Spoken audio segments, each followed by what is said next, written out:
Exam ওয়ারিয়ারে তোমাদের স্বাগত। আমি গণেশ পাল। এসএলএসটি বাংলা ক্লাসে আমরা আজকে বেশ কতগুলো এমসিকিউ কোশ্চেন সলভ করব। দেখো, সেই এমসিকিউগুলো মূলত আমাদের টেক্সটের এমসিকিউ, তবে আমরা একটুখানি প্রশ্নের ধরনগুলো বুঝে নিই যে কী রকম ধরনের প্রশ্ন হবে, তার স্ট্যান্ডার্ড কী হবে এসএলএসটিতে বা কী হয়ে থাকে।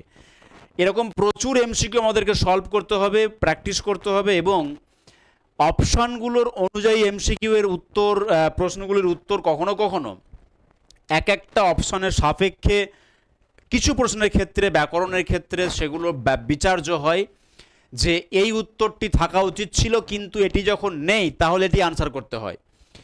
তো সব ধরনের ভ্যারাইটি আমাদের এমসিকিউর মধ্যে পাবো। আজকের এমসিকিউগুলোতে আমি সাধারণত স্ল্যাশ দিয়ে তোমাদেরকে কোশ্চেনগুলো রেখেছি।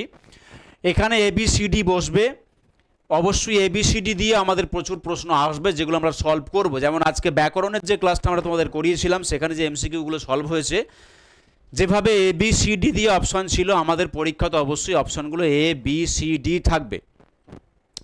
যদিও এখানে এক একটা স্ল্যাশকে তোমরা এক একটা অপশান ধরে নিতে পারো, এতে আমাদের অনুশীলনী করতে কোনো অসুবিধা হবে না, কিন্তু পরীক্ষার প্যাটার্নটা এবিসিডির এগেনস্টে হবে। দেখো, আমাদের টেক্সটের সংখ্যা হচ্ছে প্রায় 120-30টা তো বটেই 9-10-এর জন্য। আমাদের টেক্সটের বই কটি? তোমরা জানো যে 6টি টেক্সট বই আমাদের রয়েছে ক্লাস 9-10-এর জন্য। 9-এর 3টি, 10-এর 3টি, 6টি। এবং যারা অনার্স পিজিতে পরীক্ষা দিচ্ছ তাদের জন্য ক্লাস 11-এ আরও 2টি এবং ক্লাস 12-এ আরও 2টি, 4টি, এবং একই সঙ্গে সাহিত্য কথা যেটা আছে সেটা একটি বই, কিন্তু সেটাও 9 এবং 10, 11 এবং 12। তার মানে মোট কিন্তু আমাদের বইয়ের সংখ্যা প্রায় 12টি।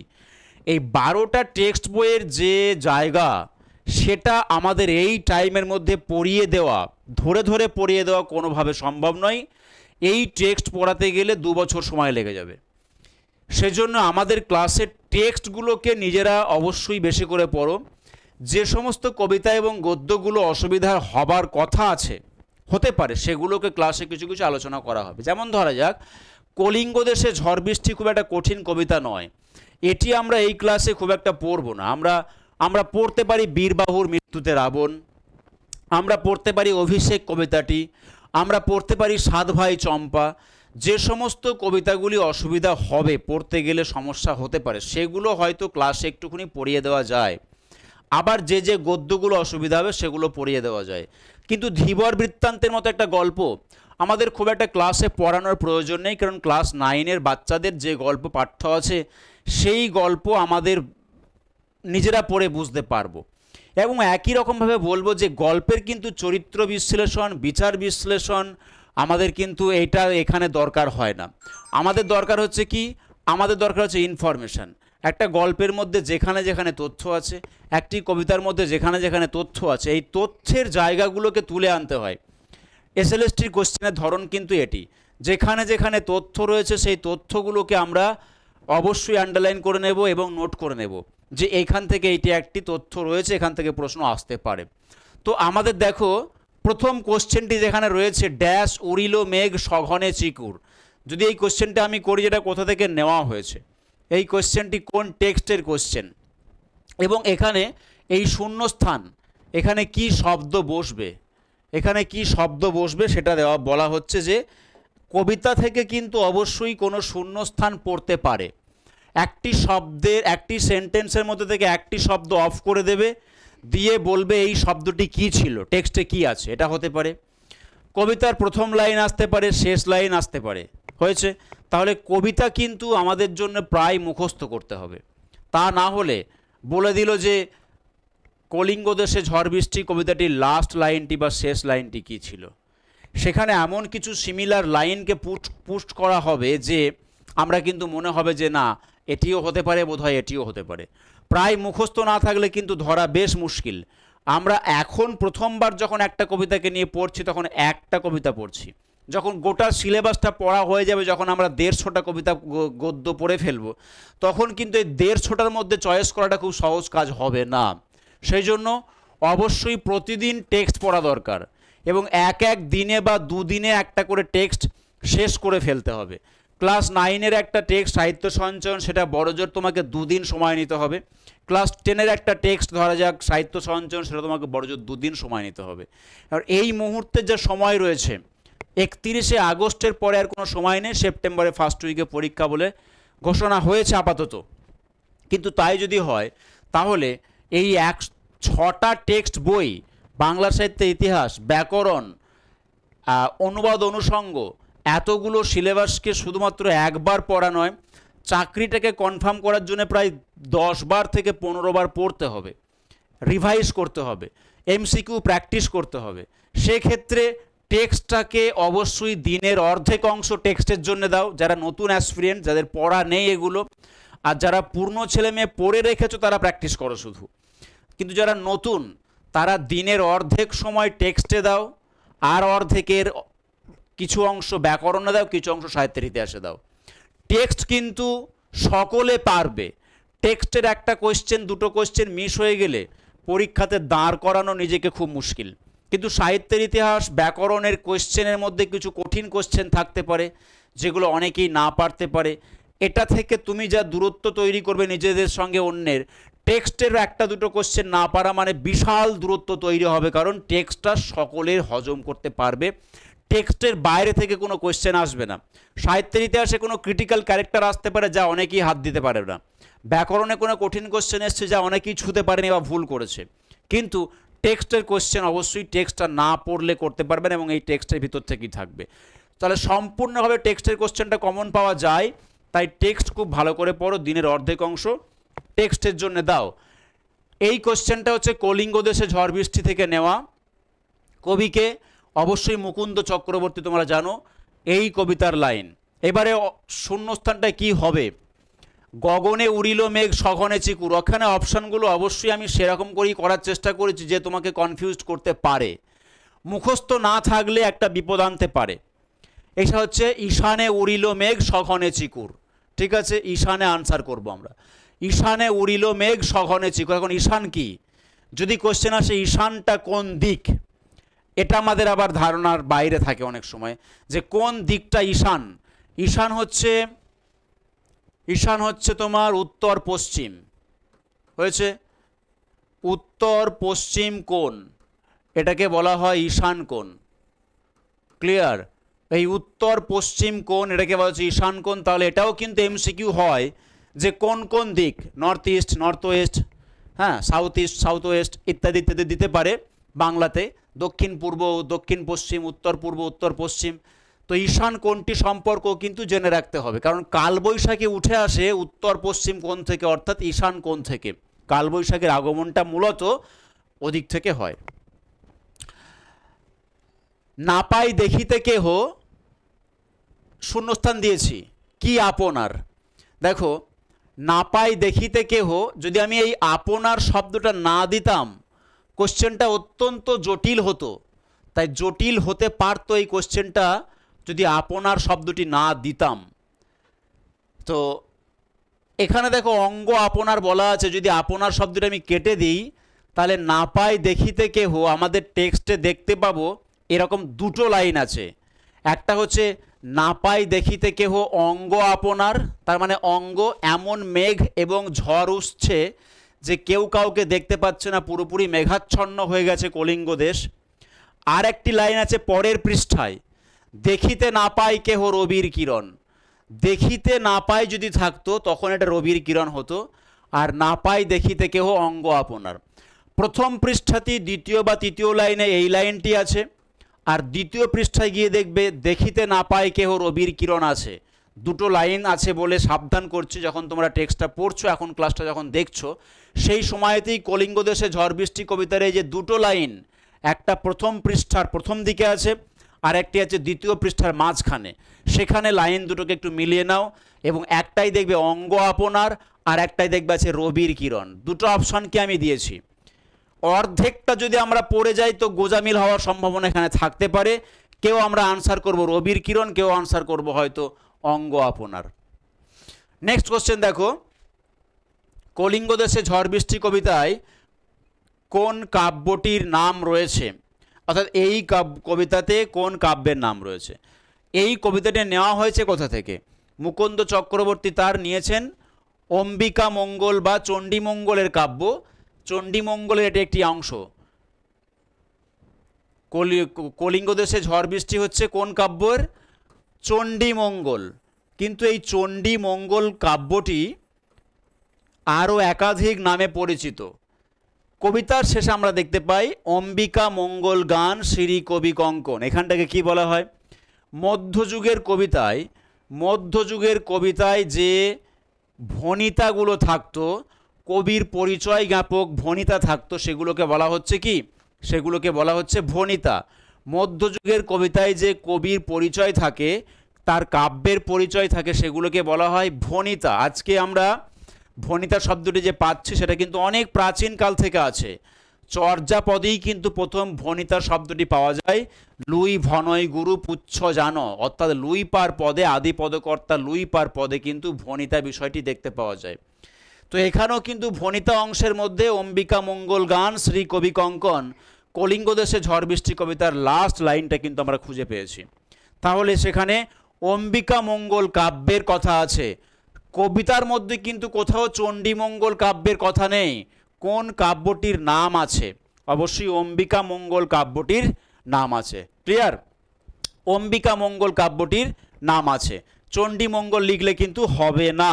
কাব্যটির অরিজিনাল নাম চণ্ডীমঙ্গল, কিন্তু চণ্ডীমঙ্গলকে অভয়া মঙ্গল, অম্বিকা মঙ্গল ইত্যাদি নামে নামাঙ্কিত হয়েছে।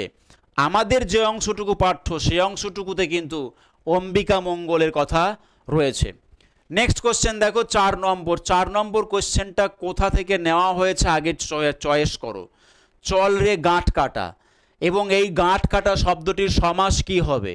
মানে আমাদের টেক্সচুয়াল ব্যাকরণও কিন্তু কখনো কখনো থাকবে, যদিও আমরা সমাস পড়াবো তোমাদের ক্লাসে, সমাসটা এখনও আমাদের আলোচনার মধ্যে আসেনি, কিন্তু আমাদের মাধ্যমিকের বিষয় এবং যারা পরীক্ষার জন্য তৈরি হচ্ছ তারা নিশ্চয়ই এগুলো পড়ে ফেলেছো কিছু কিছু। আমাদের ক্লাসের পরে সেগুলো আরও ভালো করে বুঝতে পারবে এবং সেটি পড়তে আরও তোমার সুবিধা হবে। তো অবশ্যই সমাসটা আমি পড়াবো, তার আগে আজকে এই সমাসটাকে নিয়ে একটু আলোচনা করে দেবো যেটি কী ধরনের সমাস হতে পারে। চলো, চল রে গাঁট কাটা কোন টেক্সটের লেখা এটি? আগে আমাদের এতক্ষণ কথা বলতে বলতে নিশ্চয়ই তোমরা বুঝে ফেলেছো যে চল রে গাঁট কাটা এটি কোন টেক্সটের লাইন। দেখো, এটি হচ্ছে ধীবর বৃত্তান্ত, তাই না? ধীবর বৃত্তান্ত কালিদাসের লেখা, কালিদাসের লেখা ধীবর বৃত্তান্ত, এটি হচ্ছে এখানকার লাইন। চল রে গাঁট কাটা কে বলছে? এখানে দুজন রক্ষী আছে, একজন রক্ষীর নাম হচ্ছে সূচক, একজন রক্ষীর নাম হচ্ছে জানুক। বলা আছে কি বইয়েতে? না, বলা নেই, টেক্সটে কোথাও বলা নেই। একজন রক্ষীর নাম সূচক, একজন রক্ষীর নাম জানুক। কিন্তু আমরা মানে প্রথম রক্ষী এবং দ্বিতীয় রক্ষী বলা আছে এবং তাদের নামগুলোও বলা আছে, কিন্তু প্রথম রক্ষী কে, দ্বিতীয় রক্ষী কে বলা নেই। প্রথম রক্ষী হচ্ছে সূচক এবং দ্বিতীয় রক্ষী হচ্ছে জানুক। হয়েছে? আর একটা জিনিস এদের সম্পর্কে বলি, প্রথম রক্ষী সূচক এ কিছুটা তোমার নমনীয়, এর কিছুটা কথাবার্তার মধ্যে একটা নমনীয়তা আছে, কথাবার্তার মধ্যে একটা প্রীতি আছে, সহানুভূতি আছে। কিন্তু জানুকের মধ্যে জানুক অনেক বেশি রূঢ়, জানুক অনেক বেশি তোমার হচ্ছে রূঢ় কথা বলছে, কষ্টের কথা বলছে এবং মানুষকে আঘাত দেওয়ার মতো কথা বলছে জানুক। তো সূচক এবং জানুক এরা দুজনেই কিন্তু একসঙ্গে বলছে চল রে গাঁট কাটা। এই কথাটি কিন্তু খুব ভালো করে খেয়াল রাখবে, এই লাইনটি। সূচক এবং জানুক দুজনে একসঙ্গেই বলছে চল রে গাঁট কাটা। অর্থাৎ কাকে বলছে? ধীবরকে বলছে। কোথায় নিয়ে যাচ্ছে? রাজার কাছে নিয়ে যাচ্ছে। রাজার কাছে নিয়ে যাবে যে তুই এই আংটি কোথায় পেলি? তুই চুরি করেছিস নিশ্চয়ই, রাজার নাম খোদাই করা আংটি তুই চুরি করেছিস, চল রাজার কাছে, তোর বিচার হবে। দুজনেই তাকে টানতে টানতে নিয়ে যাচ্ছে এবং বলছে একসঙ্গে চল রে গাঁট কাটা। যে কোনো নাটকই আমরা দেখতে পাই যে কি হয়, যে কোনো নাটকই আমরা দেখতে পাই যে নাটকের মধ্যে এরকম সংলাপ থাকে, নাটকের মধ্যে এরকম সংলাপ থাকে। হ্যাঁ, চল রে গাঁট কাটা একসঙ্গে, মানে দুটো চরিত্র বা নাটকের মঞ্চে সমস্ত চরিত্ররা একসঙ্গে বলছে। যেমন তোমরা দেখবে যে হীরক রাজার দেশে রাজা বলছেন ঠিক কি না, সকলে বলছে ঠিক ঠিক, হ্যাঁ, তো একসঙ্গে সবাই বলছে ঠিক ঠিক, এরকম আমরা বলি অনেক সময়। তো এগুলোকে মানে এই জায়গাটাতে ওই রকমই একটি সংলাপ রয়েছে, চল রে গাঁট কাটা। ক খ দুটোই এটা আনসার করবে। আচ্ছা, তাহলে এটা এখানে আনসার হলো অম্বিকা মঙ্গল, এখানে আনসার হচ্ছে গিয়ে ক খ দুটোই। নেক্সট কোশ্চেন দেখো, ধীবর বৃত্তান্ত গল্পটি তর্জমা করেছেন কে? তর্জমা বলতে অনুবাদ, তর্জমা বলতে অনুবাদ করেছেন কে? ধীবর বৃত্তান্ত গল্পটি তর্জমা করেছেন কে, অর্থাৎ অনুবাদ করেছেন কে? আমাদের ক্লাস 9-এর বইয়েতে ধীবর বৃত্তান্ত রয়েছে।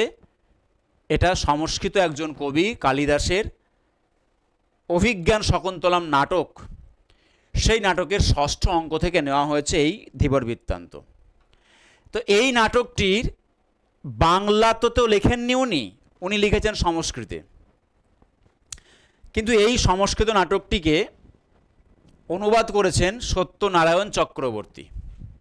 কেমন দেখো, যদিও বিদ্যাসাগরের শকুন্তলা রয়েছে, তিনিও সেখানে অনুবাদ করেছেন, এই জায়গাটা হচ্ছে সত্যনারায়ণ চক্রবর্তী।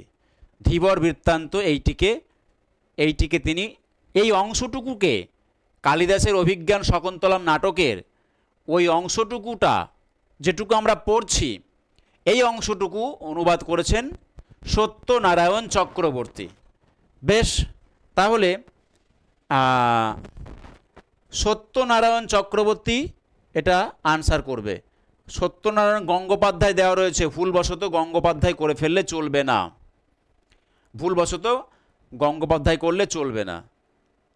নেক্সট দেখো, এই তো আমাদের প্রভু, কোন টেক্সটের লাইন এটা আগে দেখতে হবে যে কোন টেক্সট থেকে আমরা নিয়েছি।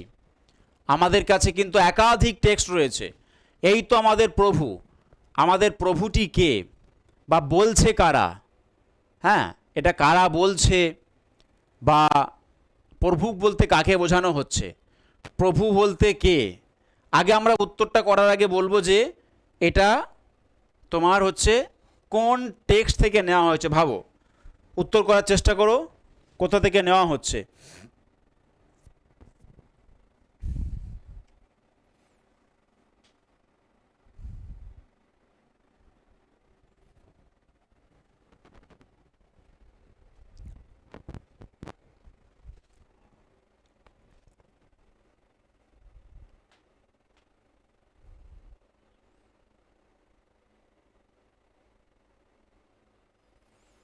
অবশ্যই ধীবর বৃত্তান্ত থেকে নেওয়া হয়েছে।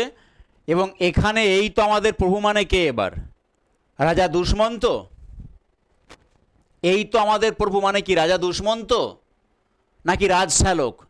এই দুজনের মধ্যে কেউ না কেউ হবে নাকি কেউ না? এই কোশ্চেনটা কিন্তু ভালো কোশ্চেন। এখানে প্রভু বলতে কিন্তু রাজশ্যালক, এটা বলছে কে? বলছে রক্ষীরা।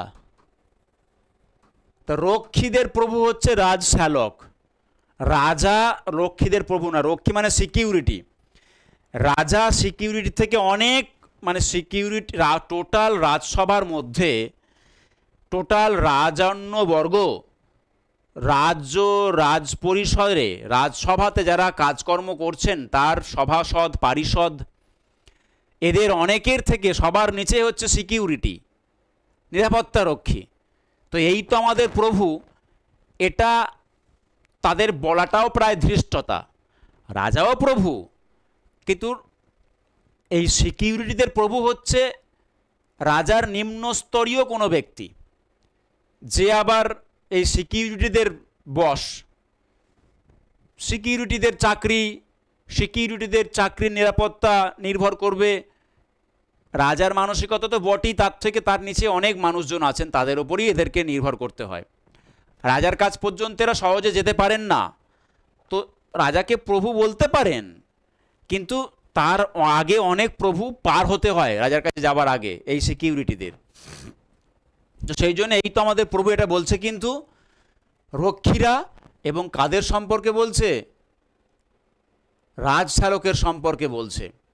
কারণ বেশিরভাগ কাজের সম্পর্কিত ডিলিংস হয় রক্ষীদের সঙ্গে রাজশ্যালকের, রাজার সঙ্গে সরাসরি কিন্তু রক্ষীদের কোনো সরাসরি কথা হয় না। তাই এই রক্ষীদের প্রভু হচ্ছে রাজশ্যালক। পরের কোশ্চেন দেখো, পরের কোশ্চেন হচ্ছে ইলিয়াসের কোন প্রাণীগুলি মরকে মারা গিয়েছিল? দেখো ইলিয়াসের লেখককে লিও টলস্টয়, ইলিয়াসকে অনুবাদ করেছেন কে? মনীন্দ্র দত্ত, হ্যাঁ মনীন্দ্র দত্ত, তাই তো। এবার ইলিয়াসের পশুগুলো এক সময় কমে গেল, কিসের মধ্যে দিয়ে কমলো? তার ছোট ছেলেকে কিছু পশু দিল, তারপরে কিছু পশু চুরি হলো, কিছু পশু মরক লাগলো। তো সেই পশুগুলোকে চুরি করেছিল কারা? কিরবিজরা। কিরবিজরা সেই পশুগুলোকে চুরি করেছিল। তারপরে মরক লাগলো, মরকে চলে গেল। তো মরকে মরল মূলত কারা? ভেড়া। মরকে মরল হচ্ছে ভেড়া। কোন প্রাণীগুলি মরকে মারা গিয়েছিল? ভেড়া মারা গিয়েছিল মরকে, ভেড়া। কেমন? তো ইলিয়াসের গল্পটির মধ্যে যেগুলো আছে সেগুলো আমরা কোশ্চেনের এগেনস্টে আলোচনা করব। নেক্সট দেখো, সাত ভাই চম্পা। সাত ভাই চম্পা কবিতায় কোন মাসের কথা উল্লেখ আছে? প্রথম কথা বলবো, সাত ভাই চম্পা কার লেখা? সাত ভাই চম্পা হচ্ছে কার লেখা মনে করো? সাত ভাই চম্পা কার লেখা? আমাদের যা টেক্সটের ভার আছে, শেষ পর্যন্ত আমাদের টেক্সটের রচনা রচয়িতার নামটাই ভুলে যাব কি না আমরা সেটা দেখছি। অবশ্যই টেক্সট প্রতিদিন পড়ো, না হলে টেক্সটের রচনা রচয়িতার নামই ভুলে যাবে, কোনটা কার লেখা। যারা নতুন ছেলে মেয়ে তাদের জন্য একটু সময়টা যথেষ্ট কম, একটু কম বলবো না, যথেষ্টই কম। আর যাদের পড়াশুনো করা রয়েছে তাদের পক্ষে খুব একটা অসুবিধা হবে না। তো নতুন ছেলে মেয়েদের জন্য সময়টা বেশ কম, সেজন্যই বলবো যে একটু যত্ন করে না পড়লে টেক্সটের নামগুলোই দেখবে গুলিয়ে যাচ্ছে। যাই হোক, বিষ্ণুদের লেখা এটি হচ্ছে কি? সাত ভাই চম্পা। তো সাত ভাই চম্পা কোন কাব্যগ্রন্থের কবিতা? সাত ভাই চম্পা কবিতাটা নাম কাব্যগ্রন্থ, অর্থাৎ সাত ভাই চম্পা কাব্যগ্রন্থেরই কবিতা। তো সাত ভাই চম্পা কবিতার মধ্যে কিন্তু বেশ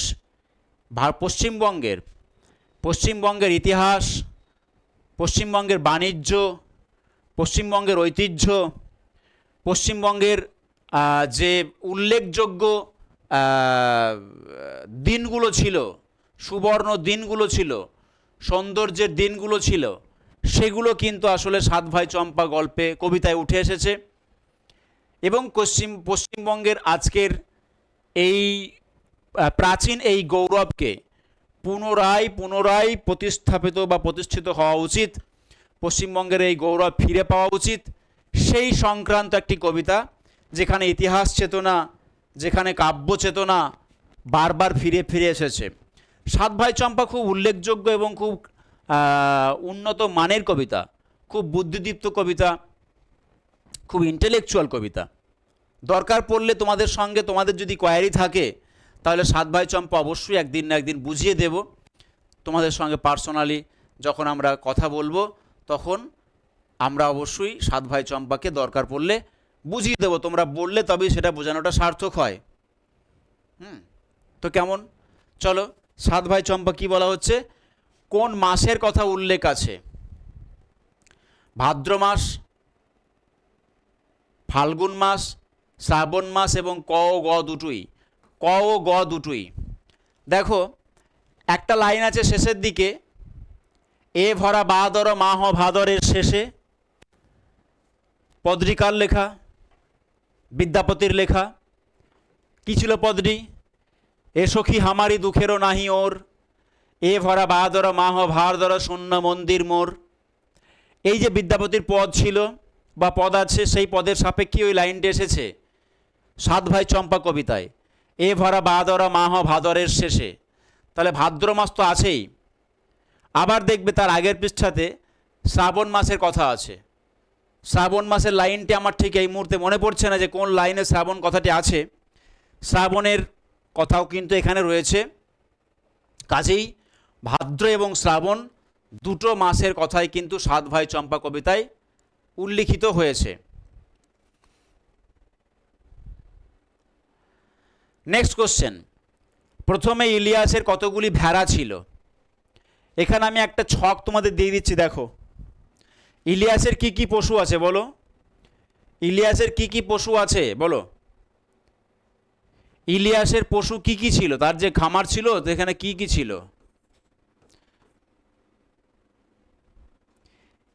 ইলিয়াসের খামারে কোন কোন পশু ছিল বলো? ঘোড়া ছিল, গরু ছিল, আর ভেড়া ছিল। ইলিয়াসের যে খামার, সেই খামারে ঘোড়া, গরু আর ভেড়া ছিল।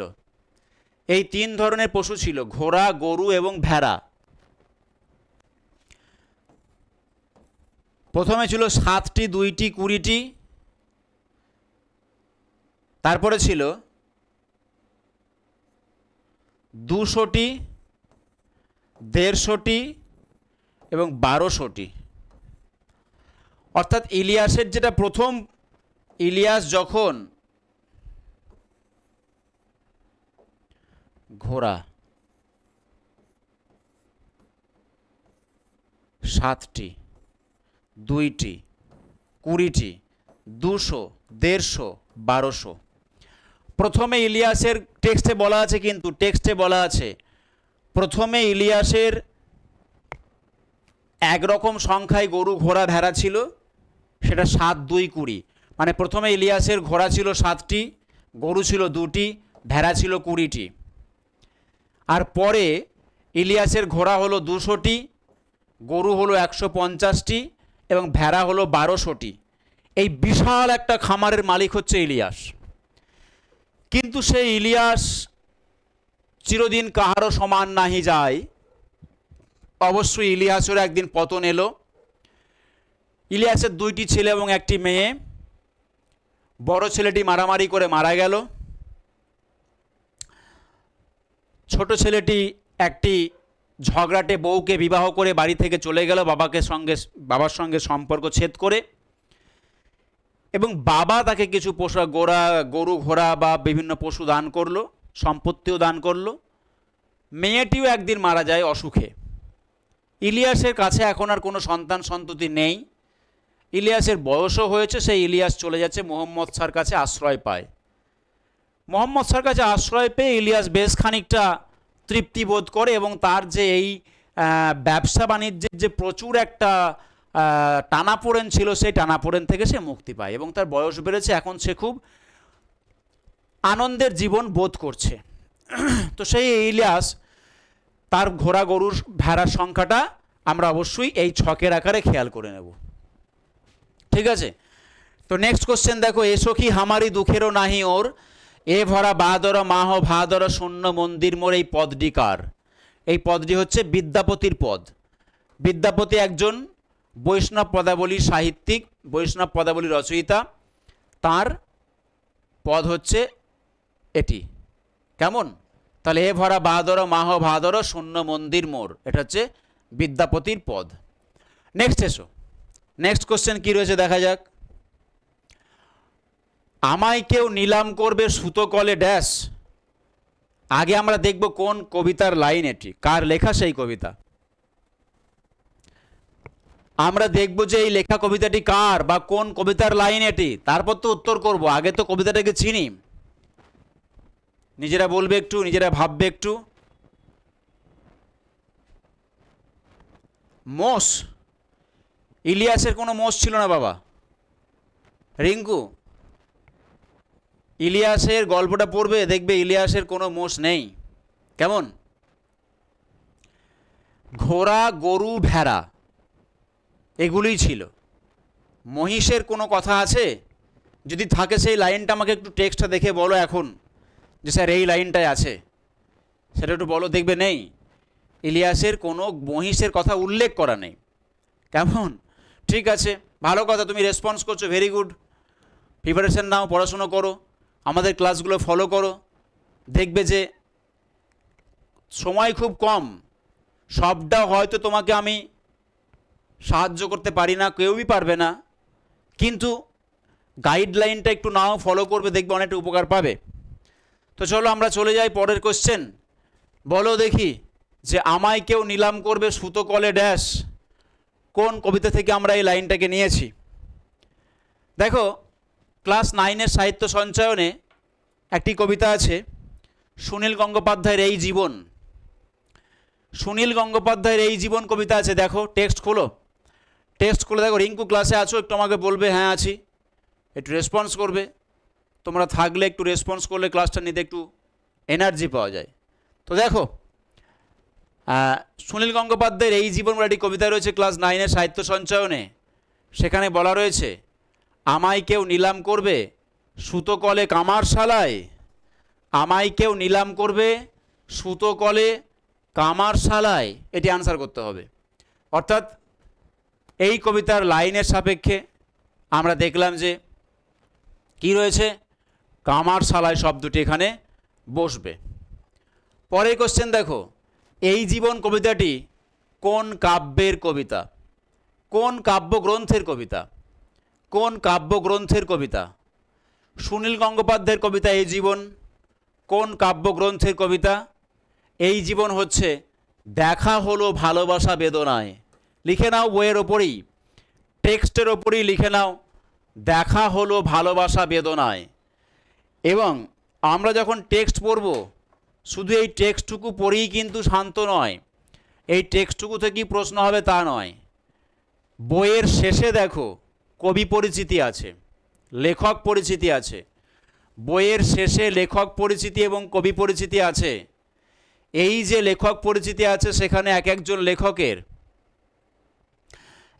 লেখকের বেশ ভেরি গুড, এক একজন লেখকের নাম দেওয়ার সঙ্গে, নামের সঙ্গে সঙ্গে তার কি কি উল্লেখযোগ্য রচনা আছে, কোন কোন কাব্যগ্রন্থ লিখেছেন, কোন কোন উপন্যাস লিখেছেন, কি কি পুরস্কার পেয়েছেন, তার ছদ্মনাম থাকলে সেই ছদ্মনাম কি, এই পরিচয়টা রয়েছে বইয়ের শেষে। ক্লাস 9-এর সাহিত্য সঞ্চয়ন বইয়ের শেষে কবি পরিচিতি বা লেখক পরিচিতি রয়েছে। এই কবি পরিচিতি বা লেখক পরিচিতি থেকেও প্রশ্ন হবে। তো সেখানে দেখো লেখা রয়েছে সুনীল গঙ্গোপাধ্যায়ের প্রথম উপন্যাস আত্মপ্রকাশ। যদিও আমরা সুনীল গঙ্গোপাধ্যায়কে সাহিত্যের ইতিহাসেও পড়ব, কবি হিসাবে পড়ব, কবি সুনীল গঙ্গোপাধ্যায় আমাদের সাহিত্যের ইতিহাসেও পাঠ্য আছে, কিন্তু সেখানে কিন্তু দেখা যাচ্ছে যে তোমাকে প্রশ্ন দিল যে সুনীল গঙ্গোপাধ্যায়ের প্রথম উপন্যাস কোনটি, তুমি বলে স্যার উপন্যাসিক সুনীল তো আমাদের পাঠ্য নেই, তাহলে কেন দেওয়া হলো? তো দেওয়ার কারণ হচ্ছে আমাদের এই টেক্সটের মধ্যেই তুমি দেখো যে প্রথম উপন্যাস রয়েছে আত্মপ্রকাশ। তা প্রশ্ন অনেক সময় অনেকভাবে হয়, আমরা কিন্তু সঠিক লাইনে না চললে আমরা হয়তো বুঝতে পারি না বা মনে করি যে ভুল দিয়েছে প্রশ্ন বা আউট অফ সিলেবাস হয়েছে কোশ্চেন, তা কিন্তু নয়। নেক্সট কোশ্চেন দেখো কি রয়েছে, এই জীবন কবিতাটি হলো দেখা হলো ভালোবাসা বেদনায়। নেক্সট হচ্ছে প্রাচীন যুগের সব ভাষাই তাই। প্রাচীন যুগের ভাষা সম্পর্কে কি বলা হয়েছে? আর এটা তো গেল কোয়েশ্চেন। আমরা কি করব, এই লাইনটাকে আগে বুঝি, কোন টেক্সটের লাইন এটি, কোন গল্পের বা কোন প্রবন্ধের বা কোন উপন্যাসের বা কোন নাটকের লাইন। অ্যাকচুয়ালি প্রাচীন যুগের সকল ভাষায় তাই এটি হলো একটি প্রবন্ধের লাইন, হরপ্রসাদ শাস্ত্রীর নব নব সৃষ্টি। ক্লাস 9-এর সাহিত্য সঞ্চয়নে আছে হরপ্রসাদ শাস্ত্রীর নব নব সৃষ্টি। এই নব নব সৃষ্টি প্রবন্ধের লাইন হচ্ছে প্রাচীন যুগের সব ভাষায় তাই। মানে কোনটি? প্রাচীন যুগের সব ভাষা হচ্ছে আত্মনির্ভরশীল, সংস্কৃত সহ, হ্যাঁ, বিভিন্ন তোমার হচ্ছে আর বিদেশি কিছু ভাষার কথাও রয়েছে, সেগুলো হচ্ছে আত্মনির্ভরশীল। প্রাচীন গ্রিক রয়েছে, হ্যাঁ, আবেস্তা রয়েছে, সেগুলো দেবে টেক্সটে রয়েছে। তো প্রাচীন যুগের সব ভাষায় হচ্ছে আত্মনির্ভরশীল। কি বলছে? আত্মনির্ভরশীল। প্রাচীন যুগের সব ভাষায় আত্মনির্ভরশীল। পরের কোশ্চেন দেখো, চেষ্টাটার ফল হয়তো, এটা হবে চেষ্টাটার ফল হয়তো আমি দেখে যেতে পারবো না। এখানে কোন চেষ্টার কথা বলা হয়েছে? কোন চেষ্টার কথা বলা হয়েছে? বাংলা ভাষা থেকে, বাংলা শব্দভাণ্ডার থেকে, হিন্দি থেকে আরবি ফার্সি ইংরেজি শব্দ তাড়িয়ে দেওয়া, বাংলা ভাষায় তৎসম শব্দের ব্যবহার কমানো, বাংলা শব্দভাণ্ডার থেকে ইংরেজি শব্দের ছাঁটাই, কোনোটিই নয়।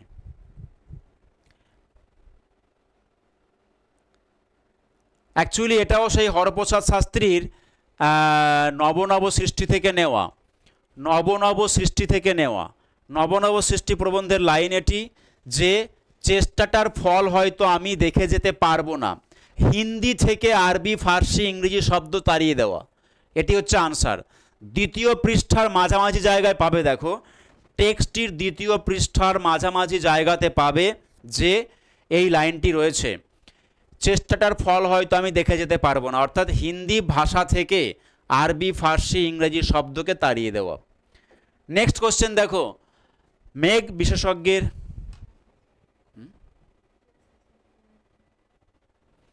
মেঘ বিশেষজ্ঞের নাম কি? এটা নেওয়া হয়েছে মহাশ্বেতা দেবীর ঝোড়ো সাধু। মেঘ বিশেষজ্ঞ হচ্ছেন চিন্তামণি নরসিংহ। ক্লিয়ার? ছবিটা যা ফুটলো তা খুব উজ্জ্বল নয়। কিসের ছবির কথা বলা হয়েছে দেখো, এখানে কিন্তু দাম গল্পে তপনের প্রথম গল্প লেখা, না ভুল বলছি, এটা হচ্ছে তোমার দাম গল্পে সুকুমারের প্রথম গল্প লেখা, মাস্টারমশাইকে নেওয়া। মাস্টারমশাইকে নিয়ে সেই প্রথম গল্প লেখা যে ছবিটা ফুটলো সেটা খুব একটা উজ্জ্বল নয়। তাহলে কি হচ্ছে, প্রথম হাতে আঁকা প্রকৃতির ছবি, বিদেশে শব্দ ভাণ্ডারের তালিকা তৈরির ছবি, মাস্টারমশাইকে নিয়ে লেখা গল্পের ছবি, এটা খুব একটা ফুটলো না। এটা বলা হয়েছে দাম গল্পের সুকুমার বলেছে। নেক্সট হচ্ছে চিলির পাথর। চিলির পাথর কার লেখা? অবশ্যই পাবলো নেরুদা। Pablo Neruda. প্রথম প্রত্যয় গ্রন্থটি কার? চলে এসো, নবনীতা দেবসেন। ক্লাস 10-এর বইতে তোমরা পড়ছো, ক্লাস 10-এর বইতে পড়ছো পৃথিবী বারুক রোজ, সেখানে নবনীতা দেবসেনের যে পরিচয় রয়েছে সেখানে দেখবে প্রথম প্রত্যয় গ্রন্থের কথা উল্লেখ করা হয়েছে। শ্রী মধুসূদন অবশ্যই বলাই চাঁদ মুখোপাধ্যায়ের লেখা একটা জীবনী গ্রন্থ। মাইকেল মধুসূদন দত্তকে নেওয়া একটা জীবনী লেখা হচ্ছে শ্রী মধুসূদন, বনফুল বা বলাই চাঁদ মুখোপাধ্যায়ের লেখা। স্নেহের কাঙাল বেচারা, বেচারিটিকে ক্লাস 10-এর গল্প আলোবাবু, আলোবাবু গল্পে কিন্তু ক্লাস বেচারাকে বলা হয়েছে, আলোবাবুকে বলা হয়েছে বেচারা। কোন কবিতায় শক্তি চট্টোপাধ্যায়ের আত্মপ্রকাশ? অবশ্যই কবিতা পত্রিকায়। কবিতা পত্রিকায় জম নামক একটা কবিতা লিখে, কবিতা পত্রিকায় বুদ্ধদেব বসু সম্পাদিত কবিতা পত্রিকায় জম নামক একটি কবিতা লিখে শক্তি চট্টোপাধ্যায় আত্মপ্রকাশ করেছেন। তপনের থেকে মাসি কত বছরের বড়? অবশ্যই 8 বছরের বড়। কোন গল্প? গল্পটি হচ্ছে জ্ঞানচক্ষু।